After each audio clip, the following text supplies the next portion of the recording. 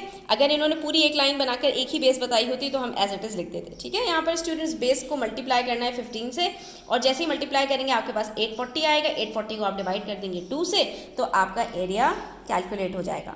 उसके बाद देखिए, कभी कभी हमारे पास स्टूडेंट्स इस तरह का होता है कि हमारे पास जो बेस होती है उसके ऑपोजिट में हमारे पास हाइट निकल नहीं पा रही होती। उसकी वजह ये है कि हमारे पास यहाँ पर अगर मुझे हाइट चाहिए तो इसको 90 डिग्री से अंदर ही अंदर होना चाहिए। ट्राइंगल या तो 90 डिग्री का हो या 90 डिग्री से अंदर हो, यानी एक्यूट एंगल हो, तो यहाँ पर बीच में कहीं से हाइट निकल सकती है, ठीक है। अगर ट्राइंगल ऐसा होता तो यहाँ पर हाइट आ जाती, ट्राइंगल ऐसा होता तो यहाँ से हाइट आ जाती, या ट्राइंगल राइट एंगल ट्राइंगल भी होता तब भी हाइट मिल जाती।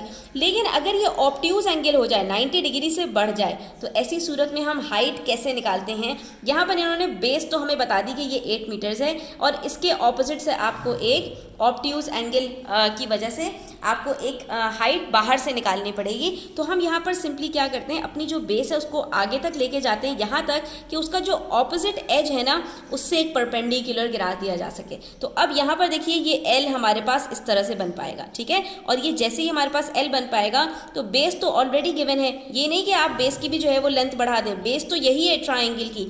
हाइट हमें पता लगानी थी कि इसकी हाइट कितनी है, तो इस ट्राइंगल की जो हाइट हमारे पास आ रही है वो 5 मीटर्स आ रही है। तो ऐसी सूरत में हम ट्राइंगल को आगे की तरफ एक्सटेंड करते हैं। अब हमारी बेस हो जाएगी 8 मीटर्स, हाइट हो जाएगी 5 मीटर्स। हम इन दोनों को मल्टीप्लाई करेंगे, 8 5 40, 40 को डिवाइड कर देंगे 2 से, तो आंसर आ जाएगा 20 मीटर स्क्वायर।